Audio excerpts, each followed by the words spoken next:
आज की कहानी दो ऐसी लड़कियों की है जिन्हें क्लाइंबिंग का जुनून सवार होता है और मस्ती मजाक करते हुए वे 20,000 फीट ऊंचे एक टावर पर चढ़ जाती हैं। लेकिन ऊपर पहुंचने के बाद उनके साथ ऐसा हादसा होता है जिससे वे उसी टावर के ऊपर फंस जाती हैं। इस सुनसान जगह पर उनकी मदद करने वाला कोई नहीं होता। यहाँ खड़े होने की भी ठीक जगह नहीं, बैठने की भी नहीं, और जमीन से 20,000 फीट ऊपर बिना कुछ खाए पिए वे कैसे सरवाइव करती हैं, ये हम आज की कहानी में देखेंगे। कहानी की शुरुआत होती है रिया, उसके पति नील और उनकी दोस्त तारा से। ये तीनों एक बड़े पहाड़ पर क्लाइंबिंग कर रहे थे।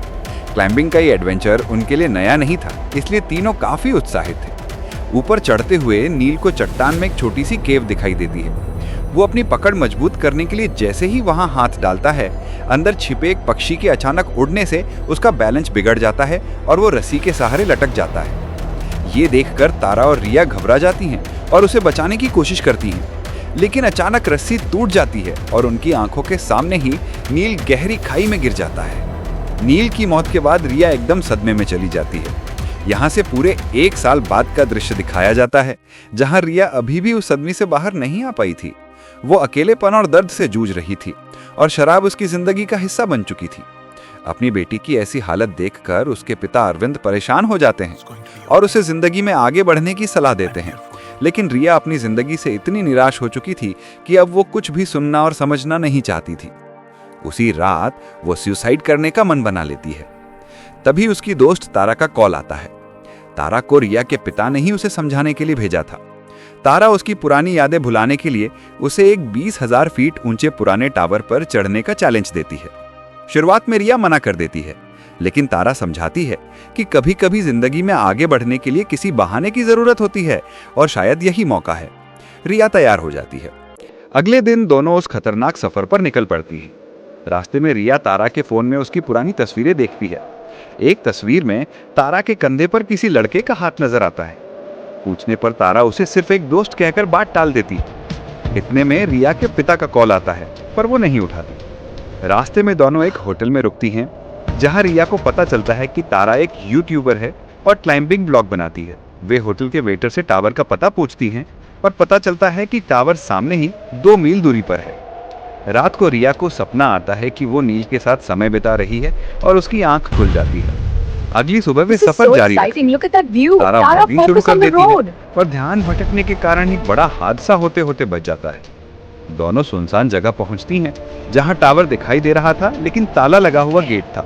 रेगिस्तानी इलाके में उन्हें एक मृत जानवर दिखता है जिसे गिद्ध खा रहे थे। तारा उसकी फोटो लेकर इंस्टाग्राम पर डाल देती है। फिर वे टावर के पास पहुंचती हैं।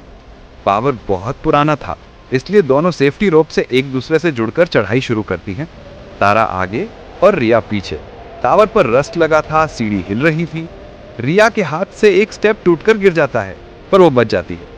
तारा उसे हिम्मत देती है। कई नट बोल्ट लूज थे क्योंकि टावर बहुत पुराना था। 18,800 फीट की अंदरूनी चढ़ाई पूरी करने के बाद 200 फीट की बाहरी सीढ़ियों की चढ़ाई बाकी थी, जो और भी खतरनाक थी। रिया मना करती है, पर तारा चढ़ना शुरू करती है और रिया को भी जाना पड़ता है। सीढ़ियां बेहद कमजोर थी। बीच में एक डिश को पार करना पड़ता है। तारा हंसते हंसते पार कर लेती है और रिया की मदद करती है। सीढ़ियां हिलाने से नट बोल्ट और ढीले हो जाते हैं। एक बोल्ट भी गिर जाता है। कठिनता से दोनों टावर के टॉप पर पहुंचते हैं। एक और बोल्ट निकल गिर जाता है, पर उन्हें पता नहीं चलता। टॉप पर पहुंचकर तारा व्लॉग रिकॉर्ड करने लगती है और ड्रोन से शॉट लेती है। वो रिया को भी वही पोज देने कहती है। रिया मना करती है, पर वो उसे डर भगाने का मौका बताकर मना लेती है। रिया पोज करती है, तारा सेल्फी लेती है। रिया नील की अस्थियां साथ लाई थी, वो उसे याद करते हुए वहीं विसर्जित कर देती है। दोनों भावुक होती हैं और फिर नीचे जाने का फैसला करती हैं। रिया पहले उतरती है। जैसे ही सीढ़ी पर कदम रखती है, सारे बचे बोल्ट टूटकर गिर जाते हैं और सीढ़ी नीचे गिर जाती है। रिया रोप के सहारे लटक जाती है। तारा उसे खींचकर ऊपर ले आती है। वे डर जाती हैं क्योंकि नीचे जाने का रास्ता खत्म हो चुका था। फोन में नेटवर्क नहीं था। उन्हें एक इमरजेंसी बॉक्स मिलता है जिसमें दूरबीन और फ्लेयर गन होती है। उनका बैग नीचे डिश पर अटका था जिसमें उनका पानी था। रिया गुस्से हो जाती है, लेकिन तारा शांत करती है कि शायद किसी ने सीढ़ी गिरने की आवाज सुनकर 911 को कॉल किया होगा। तारा नोटिस करती है कि रिया के पैर पर चोट लगी है और वो अपनी शर्ट से उसकी चोट मानती। 5 घंटे बीत जाते हैं, पर मदद नहीं। मृत जानवर की फोटो देखकर तारा को एक आइडिया आता है। फोन पर हेल्प मैसेज टाइप करके रस्सी से नीचे लटकाया जाए ताकि सिग्नल मिल जाए, लेकिन रस्सी सिर्फ 15 फीट की थी, इसलिए कोशिश नाकाम हो जाती। रिया आइडिया देती है कि फोन को किसी चीज में भरकर नीचे गिरा दें। तारा जूते में फोन रखती है, अंदर कपड़े डालती है ताकि फोन टूटे नहीं, और वे उसे नीचे फेंक देती है। फोन नीचे पहुंचता है, पर वो दिख नहीं रहा था कि टूटा है या नहीं। तभी रिया नोटिस करती है कि तारा के पैर पर 143 का टैटू बना है, जिसका उपयोग नील आई लव यू कहने के लिए करता था। रिया को शक होता है, पर वो चुप रहती है। नीचे एक आदमी और उसका कुत्ता देखते हैं। वे चिल्लाती हैं, पर आवाज वहां तक नहीं पहुंचती। वो आदमी फोन पर बिजी था। तारा का फोन पहले ही गिरकर टूट चुका था। रिया इशारा देने के लिए अपना जूता फेंकती है। वो आदमी जूता देखता है, पर उसे किसी और का जूता समझकर फेंक देता है। रिया फ्लेयर चलाने वाली होती है, पर तारा मना करती है कि दिन में चलाने से शायद दिखाई न दे। सामने एक कार दिखती है जिसमें 2 आदमी होते हैं। वे सोचती हैं कि रात में फ्लेयर चलाकर उन्हें मदद मिलेगी। रात होने पर वे फ्लेयर चलाती हैं और वो कार उन्हें देख लेती है। तारा खुश हो जाती है, लेकिन वे दोनों आदमी उनकी कार के पास आकर उनकी ही कार चुराकर चले जाते हैं।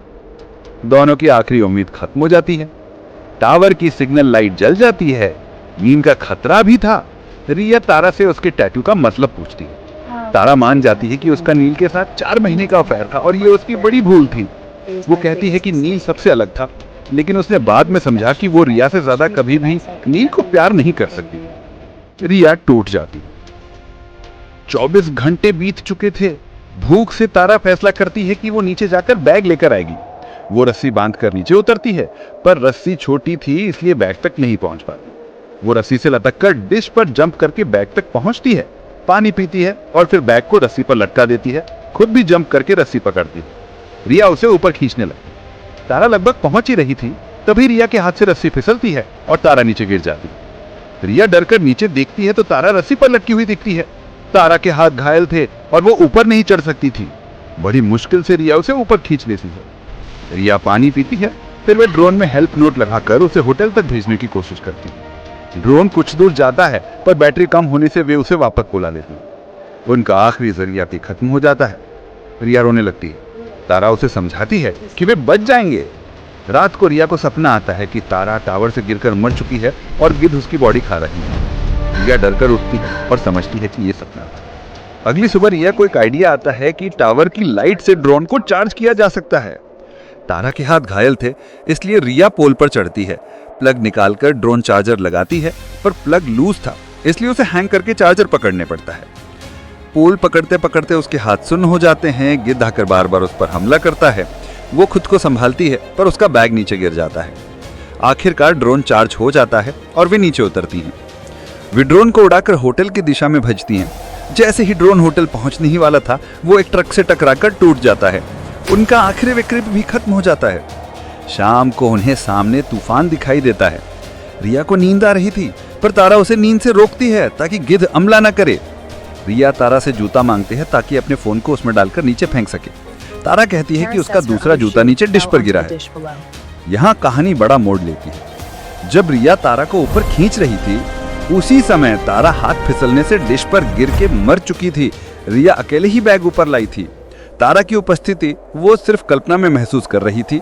रिया टूट जाती है। रात में वो अपने पिता के लिए एक वीडियो मैसेज रिकॉर्ड करती है कि वो घर आना चाहती है और जीना चाहती है, पर अब फंस चुकी है। अगली सुबह एक गिद्ध उसके घाव पर हमला करता है। भूख के कारण वो उसे पकड़कर मार देती है और खा लेती है। वो अपने पिता को एक मैसेज भेजती है कि वो टावर पर फंसी है। वो फोन को तारा के जूते में डालती है और फोन के सुरक्षित फेंक देती है। रात को उसके पिता को मैसेज मिलते ही वे पुलिस को लोकेशन भेजते हैं। जब वे टावर पहुंचते हैं तो पुलिस एक डेड बॉडी को कवर कर रही थी, जिससे उन्हें लगता है कि ये उनकी बेटी है। तभी रिया उन्हें आवाज देती है और पुलिस उसे बचा लेती है। वो अपने पिता से लिपट कर रोती है। अरविंद उसे साथ लेकर वहां से निकल जाते हैं। अंत में रिया मौत, डर और अकेलेपन से लड़ते हुए खुद को बचा लेती है। जिस टावर ने उसे तोड़ दिया था, उसी टावर पर उसने जीने की वजह भी वापस पाई। अपने पिता की बाहों में लौटकर उसने महसूस किया कि जिंदगी हमेशा दूसरा मौका देती है। कभी कभी हमें बस उस आखिरी उम्मीद को पकड़ कर रखना होता है, चाहे वो एक टूटे ड्रोन की कोशिश हो या एक जूते में छुपा मैसेज। अगर आपको ये कहानी पसंद आई हो तो प्लीज वीडियो को लाइक करें। आपका एक लाइक हमें ऐसी और कहानियां लाने की हिम्मत देता है।